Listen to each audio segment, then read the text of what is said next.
बयाना नवलापुरा पीठाधीश्वर रुद्रनाथ निकालेंगे सनातन सेत बंधु यात्रा। 7 राज्यों में 3000 किलोमीटर की दूरी तय करेगी। शारदा पीठ से शुरू होकर प्रयागराज महाकुंभ में होगा समापन। देखिए बयाना से देवी सिंह प्रजापत की रिपोर्ट। बयाना के डांग इलाके में नवलापुरा स्थित आध्यात्मिक केंद्र राष्ट्रीय अनहद महायोग पीठ के पीठाधीश्वर रुद्रनाथ महाकाल महाराज सनातन संस्कृति की सेत बंधु यात्रा निकालेंगे। यात्रा के कार्यक्रम को लेकर पीठाधीश्वर रुद्रनाथ महाकाल ने सोमवार सुबह बयाना कस्बे के स्टेशन बजरिया इलाके में शहर के लोगों से विस्तार से चर्चा की। रुद्रनाथ महाकाल ने बताया कि सनातन संस्कृति को आगे बढ़ाने के लिए अमृत कलश यात्रा निकाली जाएगी। यह यात्रा भारत पाक नियंत्रण सीमा रेखा पर स्थित शारदा पीठ से 13 दिसंबर से विशाल यज्ञ के साथ शुरू होगी। कलश कृष्ण गंगा नदी का पवित्र जल भरा जाएगा। यह यात्रा देश के 7 राज्यों जम्मू कश्मीर, हिमाचल प्रदेश, पंजाब, हरियाणा, राजस्थान, उत्तर प्रदेश, उत्तराखंड से गुजरती हुई 3000 किलोमीटर की दूरी तय करेगी। यात्रा के दौरान प्रसिद्ध मंदिरों में धार्मिक कार्यक्रम होंगे, जिनमें उन राज्यों के मुख्यमंत्री और मंत्री समेत तमाम जनप्रतिनिधि हिस्सा लेंगे। यात्रा शारदा पीठ से शुरू होकर जम्मू कश्मीर के खीर भवानी मंदिर, मार्तंड सूर्य मंदिर, वैष्णो देवी, राजस्थान की गोविंद देव जी मंदिर, जयपुर मदन मोहन जी मंदिर, करौली में यह आएगी। इसके साथ ही यात्रा बयाना करौली बॉर्डर से नवलपुरा महाकाल मंदिर, उषा मंदिर और कैला देवी झील का बाड़ा मंदिर भी पहुंचेगी। बयाना में कलश यात्रा के साथ धार्मिक कार्यक्रम होंगे और कस्बे के ऐतिहासिक बागड़ फील्ड में एक बड़ी धर्म सभा आयोजित करने पर भी चर्चा की गई। रुद्रनाथ महाकाल ने बताया कि इसके बाद यात्रा वृंदावन के बिहारी जी मंदिर पहुंचेगी, जहां से यात्रा प्रयागराज में होने वाले महाकुंभ में पहुंचकर संपन्न होगी। महाकुंभ में 12 एकड़ जमीन पर महायोग पीठ का पंडाल भी सजेगा, जहां मोरारी बापू की रामकथा भी होगी। रुद्रनाथ महाकाल महाराज ने बताया कि प्रयागराज कुंभ में राष्ट्रपति द्रौपदी मुर्मू और प्रधानमंत्री नरेंद्र मोदी भी आएंगे।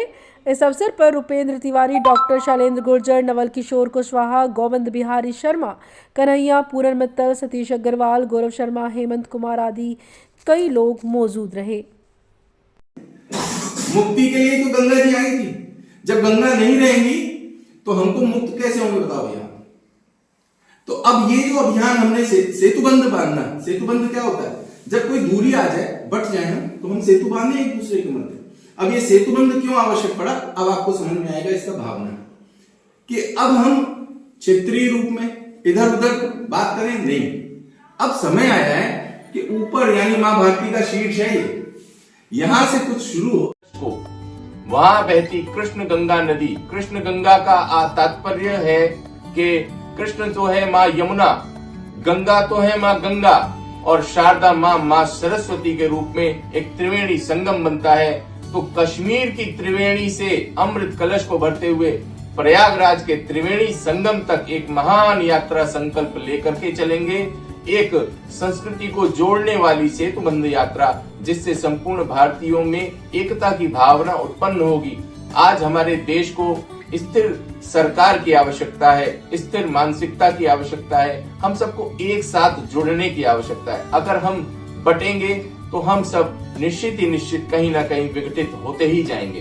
तो हम सबको एक सूत्र में पिरोने के लिए एक महान ज्ञानामृत की आवश्यकता है। जिस अमृत कलश को हम सब भारतीयों ने खो दिया, आज पुनः उस ज्ञान की देवी को जागृत करते हुए हम लोग कश्मीर एलओसी यानी पाकिस्तान के बॉर्डर पर स्थित तीर्थबल शारदा पीठ क्षेत्र से, वहां से हम लोग एक अमृत कलश को लेकर के यात्रा के माध्यम से पंजाब, जम्मू कश्मीर से चलते हुए पंजाब, दिल्ली, हरियाणा, मथुरा, वृंदावन ब्रज क्षेत्र होते हुए पुनः प्रयागराज की धरती पर महाकुंभ में ले जाकर के इस अमृत कलश को स्थापित करेंगे।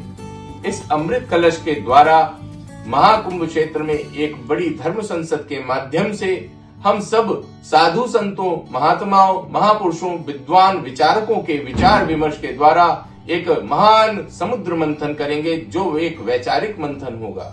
इस वैचारिक मंथन के माध्यम से हम सभी लोगों को एक सूत्र में पिरोने के लिए एकता का ज्ञान दिया जाएगा।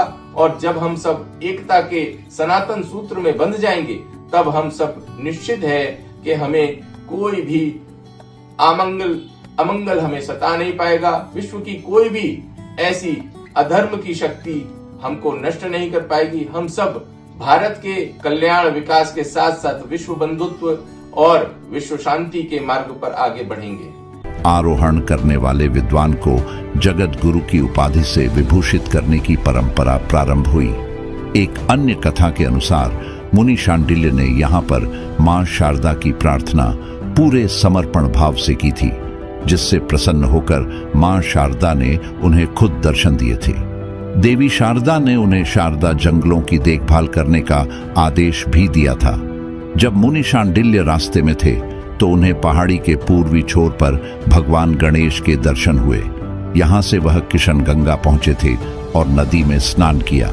इसके बाद उनका पूरा शरीर सोने का हो गया था। इसी समय देवी शारदा ने अपने तीनों स्वरूपों के दर्शन उन्हें कराए थे और फिर उन्हें अपने घर आने का आमंत्रण भी दिया। जब शांडिल्य मुनि धार्मिक क्रिया की तैयारी कर रहे थे तभी उन्होंने महासिंधु नदी से पानी लिया। उससे आधा पानी शहद में बदल गया था। यहाँ से जो धारा निकली उसे ही मधुमती धारा के नाम से जाना गया। इस भूमि में अमृत का बीज होने के कारण यहाँ योगियों, सन्यासियों एवं तपस्वी ब्राह्मणों को वरदान प्राप्त होते रहे।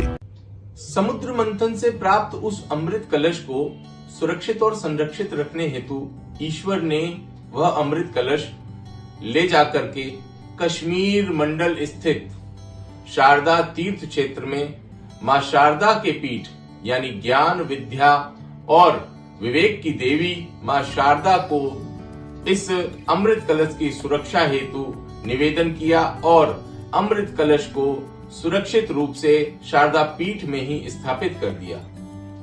परंतु कालांतर में आसुरी शक्तियों, विधर्मियों द्वारा शारदा पीठ, कश्मीर मंडल स्थित शारदा पीठ क्षेत्र को बंदी बना लिया गया। आज वर्तमान में यह शारदा पीठ पाकिस्तान के द्वारा अधिकृत कर लिया गया है और मां शारदा, जो कि हमारे सनातन ज्ञान चेतना की अधिष्ठात्री देवी हैं, उनका वह पवित्र शारदा पीठ क्षेत्र आज हम सभी सनातनी हिंदुओं के दर्शन पूजन से वंचित रहता है।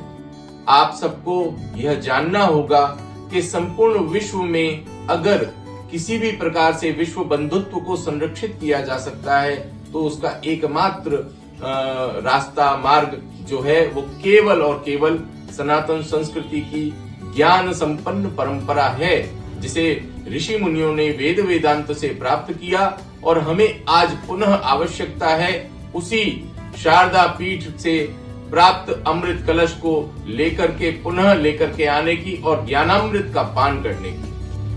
जय श्री राम, हर हर महादेव। के कारण यहाँ योगियों, सन्यासियों एवं तपस्वी ब्राह्मणों को वरदान प्राप्त होते रहे।